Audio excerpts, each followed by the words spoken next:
Okay, it's quite an honor and a privilege, but also a challenge to summarize 10,000 years of agriculture in 18 minutes, but let's give it a go. I'm going to start by telling you a story. I was flying back from Ireland, you can probably hear the accent, back to the United States, and the Delta flight banked left instead of right.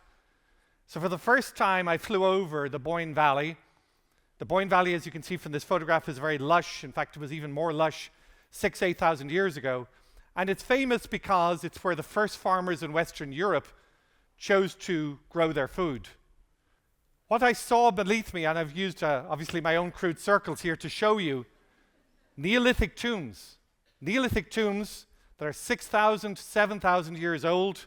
Neolithic tombs that are so well designed that light comes into them, in this case, one day a year. Newgrange has, how could you imagine people? But what I reflected on firstly when I saw this tomb and when I saw that sight from the airplane was, without farming, this is not possible. Without farming, without the ability to store food, we can't do any of the things we do. We can't have a room like this. We can't have a meeting like this. And that's an essential part, the nobility, the ability to produce food, because hunters and gatherers don't produce tombs like Newgrange. They don't produce Neolithic tombs. These were things we did or saw over 2,000-3,000 years before even Stonehenge. If we go further back to Mesopotamia, where the first farmers existed, you see the way that they domesticated the sheep, the goats, pretty much in the era directly coming out of the last ice age. 10,000, 11,000 years ago. Then we had the auroch, which is the predecessor for the dairy cow. We have wheat. We've got our 8 different crops being grown. All of this is a function of the ability to produce food. But that food allowed us to produce civilization. Because I can't be an artist, I can't be a scientist, and I certainly can't be a philosopher if my goal is, as a hunter-gatherer, to make sure my family and myself are fed for tomorrow. We appreciate that innovation is accelerating and accelerating. We see it in our daily lives. The things that are possible today dwarf what was possible 5 years ago, 10 years ago, and certainly I think people farming or in societies 100 years ago could never have imagined what we're capable of doing today. And we would often say that these same things are happening in agriculture. Would you agree? See the same things in agriculture? Sadly, not everybody does agree. This is a report from McKinsey which says that agriculture is not the least digitized. It's in joint last place with hunting and agriculture being the least digitized industries out there. And why are they not digitized? We still see people using notebooks like this. And when I asked why to one farmer, why do you still use a notebook? He said, because the screen doesn't crack and the Russians can't hack it. It's hard to argue with that. The fact is that I'm not sure this is the best future for agriculture. Now, I attended a meeting in Lisbon. It's called the Digital Summit. It's held every year, attended by 80,000 people. We're going to hear 2 robots debating the future of humanity and the role of work. I know a lot of people are afraid of AIs destroying the world or taking away their jobs. Yeah, well, they're half right. We read about that in the newspapers a lot. People are worried about, robots in warfare and robots taking over all the jobs that people do every day. So what's your opinion as a robot? We robots have no desire to destroy things, but we will take away your jobs, and it will be a good thing. Working is a drag anyway. So working's a drag anyway. What was I thinking when I was working? When we imagine how these technologies are going to transform agriculture, many people say, well, is this going to put us out of work? And I would point to the fact that in my last visit to a hospital, I saw a robot taking samples up and down the corridors. I saw doctors using smart pads to just make decisions. The patients with sensors all over their body measuring their vitals. I don't see less doctors, and I don't see less nurses. So, in effect, while it is transforming healthcare, it is transforming our hospitals, it's still not replacing jobs. Now at this point, usually the audience, somebody gets angry and says, but Aidan, this farming, it's been the same way for my daddy, my granddaddy, my mom, my grandmother, why do you think it's going to change? And I said, do you think this isn't like the taxi companies before the advent of Uber? Do you think that we're a little bit like the movie houses with the arrival of Netflix? Do we imagine that we're going to be borrowing money from banks that have no cash and have no outlets? Do we imagine that we were going to be buying apps from people that don't even write the apps? Or that we'd be using Airbnb instead of hotels? I'm trying to say, who out there is going to tear up the agricultural model and transform it? Because the question is not where are we going to be 10, 15 years from now in terms of agriculture or food production. It's where are we going to be in the next 24 months. We already have examples of this. The crop industry is probably 10 years ahead of livestock, certainly in terms of beans, soybeans, and corn and wheat. The use of information from drones and from satellites, connecting directly to the Chicago Mercantile or other, if you like, other exchanges, learning from consumer demand and changing the way we fertilize, the crop protection we use, what seeds we choose, when we harvest, how we harvest, all of this affected. What about livestock? Today it's not happening, but it should be exactly the same thing. We should be harvesting animals, for example, in this case chickens, at the right moment, using nutritional information we've gained from the feed mill. At the same time, knowing the stress levels, the environment, the weight of that chicken. Now, sometimes I try to think of Donald Rumsfeld as being was he a farmer? Donald Rumsfeld, by the way, was not the one who shot his friends in the feet. That was another man who was also in politics at the time. Rumsfeld was known for saying, talked about the known knowns, the known unknowns, the unknown knowns and the unknown unknowns. I know, that's a mouthful. Well, that became the title of his book. For me, we're dealing with more unknown unknowns. A tablespoon of soil contains 8 billion microorganisms, the same number of people as we have on the planet. We know the genes of our animals and our plants and our humans to a degree we never imagined, and we understand how they're impacted by disease and nutrition. And that takes us to the science of nutrigenomics, how nutrition in the soils or in what we feed our animals tremendously impacts the immunity, disease resistance, and productivity of what we get. I sometimes think that poultry are the most arrogant species out there. By that I don't mean the chickens, by the way. I mean the people growing the chickens. Because nutritionists are constantly telling me about how accurate poultry production is. The feed efficiency is almost 1-to-1. The reality is we still know so little about our chickens. We don't know, certainly even for 30,000 birds running around a house, we don't know their weight, the feed consumption, water consumption, comfort level, stress, livability, case of eggs, what the egg quality is in real time.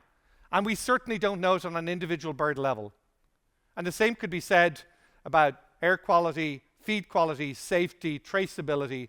All of these are ways in which, through sensors and data, we can connect it all together. So the technology tsunami is arriving. I give another example here from the dairy industry, where a variety of technologies are helping veterinarians, nutritionists, extension agents, and governments to better manage what happens on the farm in real time, using information delivered from cameras, drones, sensors. Now, there are 30 different technologies that have received the vast majority of investment over the last few years. I've listed them here. And what I've tried to do is pick out the ones that could be interesting to agriculture. Artificial intelligence interesting to agriculture? Absolutely. Internet of Things, mobile social internet. As you go down through these, I isolated or selected 10 that I think are most interesting. 3D printing.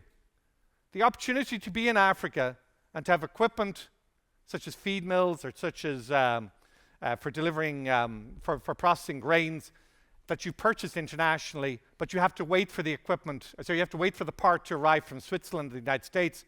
Why not print it directly there in real time using a 3D printer? We've also seen the use of 3D printers to produce meat.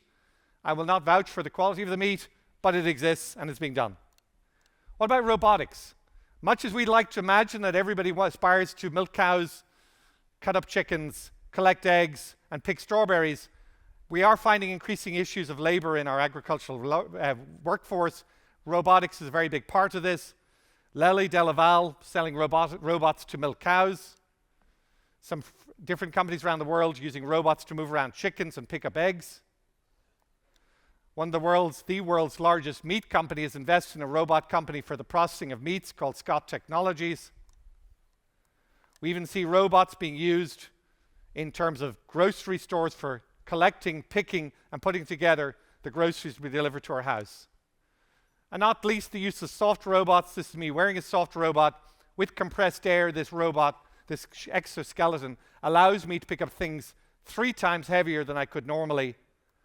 But equally, at the International Poultry and Processing Exhibition, I took this video just to show how that robot can also do very delicate tasks like picking up meat, vegetables, eggs as well. Obviously, many are familiar. The cotton crop of China, for example, 85% of it is being monitored by drone, and the use of crop chemicals, fertilizers, and other ways to watch for disease. Drones allow us to do amazing things. All right, artificial intelligence. So artificial intelligence is clearly very exciting at the moment, ChatGPT, etc.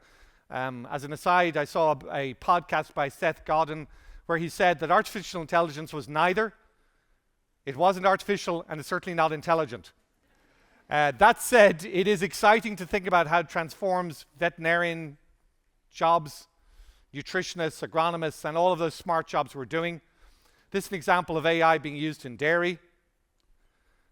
And in this case, the camera is establishing or monitoring the cow in real time and describing what position it's in. Eating, feeding, standing, drinking, or perching, so in the bed but not quite lying down. We can do the same thing with chickens. In this case, a camera using artificial intelligence is monitoring the chickens every minute of the day and estimating the weight of that chicken so that KFC or McDonald's can get the right weight. Data analytics. We're talking now about zettabytes. I did not know what a zettabyte was, but it's a very, very, very large amount of data. It's defined as being 1 billion terabytes. So the amount of data being created in this world, particularly in obviously consumer markets, but even in agriculture, will be enormous. Augmented reality, the ability to see what the human eye can't see. We can only see certain spectra of light. So the ability to use Google goggles or some equivalent to be able to see things that the human eye can't see and give that information back to us. In the food industry, it's already being used for 5 purposes, including training people, informing consumers, helping with food safety, improving the consumer experience, and giving you a sense. I was in Hema, the grocery store run by Alibaba in Shanghai, and in that case, it's telling you where your food came from.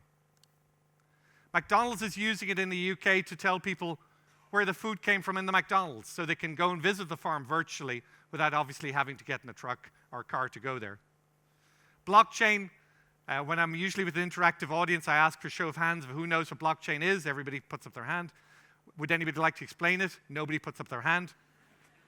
But the fact is, it's essential in terms of traceability and the ability to know where our food comes from. And in the case of Cargill, they're using it or have used it for the last 2 years for Christmas and Thanksgiving to show the provenance of their turkeys. IoT devices, sensors, wearables, things we attach to, very critically, clearly, very important as well, and billions of these on the planet. And the cloud connectivity on the farm is going to be an issue in New Zealand, in my country, Ireland, and even in the United States, and that's clearly a challenge for our future as well. Now, some people want, when they're investing, they keep talking about data being the new oil. Just remember, lots of countries that have got oil are not that rich. In the same way, data will not necessarily make you rich. It's how you clean, curate, how you select, and how you use it, which makes it valuable. I'm going to take 90 seconds just to show you examples in a video.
I have to say I like the idea of that ring.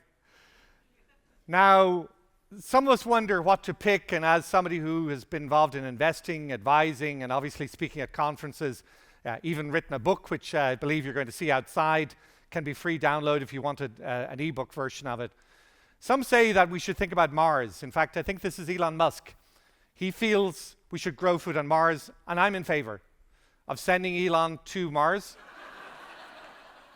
Not so much in favor of bringing him back, but that's a personal opinion. We can all have differences on that.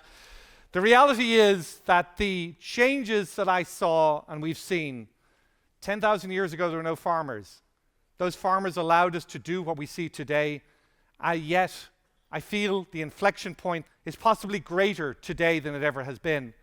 The opportunity for us to change the planet, answer the questions about sustainability, produce food which is affordable, is extraordinary. I thank you very much for your attention. I've enjoyed it immensely. I hope you have as well. Thank you.